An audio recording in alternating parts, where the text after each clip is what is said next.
بسم اللہ الرحمن الرحیم۔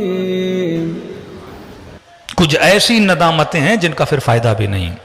ان ندامتوں میں ایک ندامت جو ہمارے بعض بدبخت لوگ کر رہے ہیں، ایک ندامت ہے لوگوں کو گمراہ کرنا، ممبر کے ذریعے، مائک کے ذریعے، ڈراموں کے ذریعے۔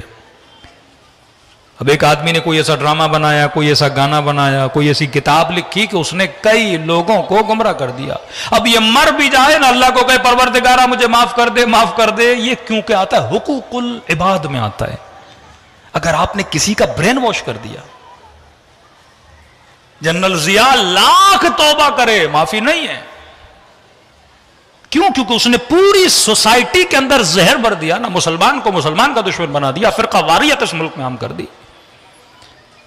یہ بلوچستان اور کے پی کے پورے بیلٹ کے ذہنوں میں اہل بیت کے چاہنے والوں کی نفرت بھر دی۔ بدعت کے فتوے، کفر کے فتوے کتنے گلے کاٹے گئے۔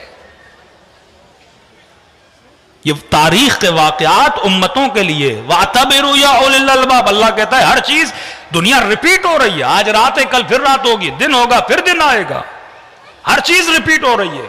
یہ رشوت کے واقعے ریپیٹڈ ہیں، یہ قتل کے واقعے ریپیٹڈ ہیں، یہ فتنے فساد کے واقعے، یہ فتوے، ہر چیز دنیا میں ریپیٹ ہو رہی ہے، کوئی چیز نئی نہیں ہے، صرف مادہ اپنی شکل بدل رہا ہے۔ گھوڑا تھا آج گاڑی ہے، مٹی کے گھر تھے آج پکے گھر ہیں، لیکن صفات، عادات، ہر چیز ریپیٹ ہو رہی ہے۔ کل امام حسین کو شہید کیا گیا، آج فلسطین میں آپ دیکھ رہے لوگوں کو مار رہے ہیں، آج کہاں کہاں ظلم نہیں ہو رہا۔ یزید شکلیں بدل رہا ہے، کردار شکلیں بدل رہے ہیں، نام بدل رہے ہیں، ہر چیز ریپیٹڈ ہے۔ آج میں بھی کسی نہ کسی لشکر کے اندر کھڑا ہوں، یا میں تابع عقل ہوں یا میں تابع جہالت ہوں، یا میں تابع شریعت خدا ہوں یا میں تابع ہوا و ہوس نفس ہوں، آج میں بھی کہیں کھڑا ہوں۔ فرق یہ ہے اس کے کسی کے لیے امتحان بڑا تھا، کسی کے لیے امتحان چھوٹا ہے۔ ہر انسان کو سوچنا چاہیے کہ واقعاً آج میں کہاں پہ کھڑا ہوں۔ فرمائے ایک ندامت وہ ہے گمراہی والی ندامت، کہ آپ نے ایک پورے معاشرے کو تباہ کر دیا۔ حضرت موسیٰ کے زمانے میں ایک شخص نے جھوٹی نبوت کا دعویٰ کیا، پشیمان ہوا، دعویٰ جب کیا تو اس کے مرید بہت بن گئے۔ ایک مولانا صاحب ہیں ہمارے اپنے، قم سے پڑھے، پاکستان میں آئے، سن 2001 میں بہت بڑا فتنہ اس ملک میں کھڑا کیا، شیعہ کو شیعہ سے لڑایا۔ جب ہم نے کچھ افراد کو ان کی طرف بھیجا، ان کے شہر میں گئے کہ جناب والا ان کو بولیے اب توبہ کریں، اب تو لوگوں کو بتائیں کہ آپ نے کیوں کیا تھا فتنہ۔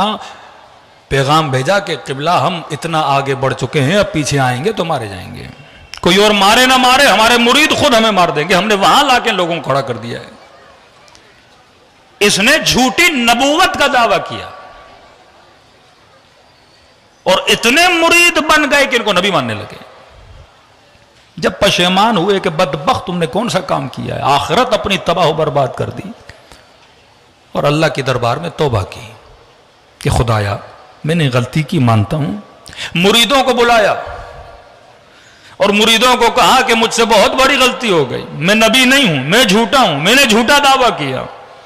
اب مرید اپنے مرشد سے زیادہ پکے، کہنے لگے آپ کی انکساری ہے کہ آپ مان نہیں رہے، ہمیں تو آپ نبی لگتے ہیں۔ کہ بھائی میں نے جھوٹ بولا، کہ نہیں نہیں آپ کی تقویٰ ہے کہ آپ مانتے نہیں ہو کہ آپ نبی ہو، آپ ہو نبی۔ فوراً خدا نے حضرت موسیٰ پہ وحی نازل کی کہ موسیٰ اسے کہہ دے تب تک معاف نہیں کروں گا جب تک ان کو سیدھی لائن پہ نہیں لاتا۔ ایسی معافی کا فائدہ کیا کہ آپ نے پورے معاشرے کو تباہ و برباد کر دیا۔ جو باعث بنتے ہیں اس معاشرے میں سودی نظام بڑھے، جو ایسے ادارے، ایسے انسٹیٹیوٹ کھولتے ہیں جس سے فحاشی بڑھے، جس سے اوریانی بڑھے، کہ مولانا ہم ہیں تو شیعہ لیکن کیا کریں ایڈورٹائزمنٹ کمپنی میں ہیں اور یہ کرتے ہیں اور وہ کرتے ہیں۔ میں نے کہا اگر آپ کی ایک ایڈورٹائزمنٹ سے، ایک ڈرامے سے 4 لوگ گمراہ ہوتے ہیں، قیامت تک گردن پکڑی رہے گی۔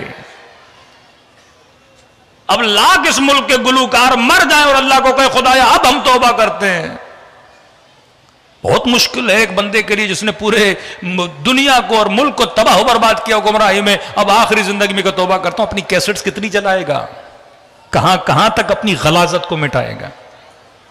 کہ جب تک کمپلیٹلی لوگوں کو اس گناہ سے پلٹا نہیں دیتے، اپنے پیغام کو اتنا ساؤنڈ نہیں پہنچاتے کہ میں نے گناہ کیا ہے.